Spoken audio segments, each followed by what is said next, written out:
Guys, sa magandang tanghali sa inyo at higit sa lahat ating mga kaibigan dyan.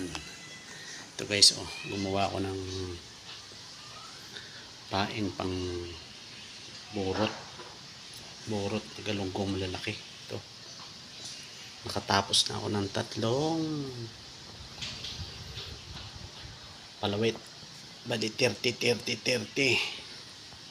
And then, 3 palawit na yun guys. Ito yung gamit ng materialis. So yung kawil. Tapos yan guys, 3 lens. Kinakalas yan, utay-utay. Kaya matagal din bago makatapos. Ayan.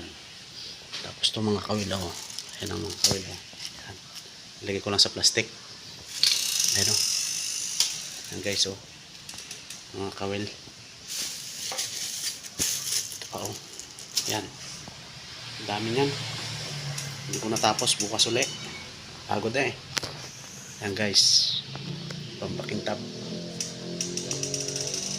Tapos kunting. Yan. Shoutout nga pala sa mga kaibigan natin dyan sa mga taga-ibang bansa at higit sa lahat ng mga kaibigan nasa sulok ng ating kinaroroonan. Isang magandang hapon sa inyo. Hindi ako lumaut. Gawa na lang itong pamain. Sige guys, ito na lang ulit.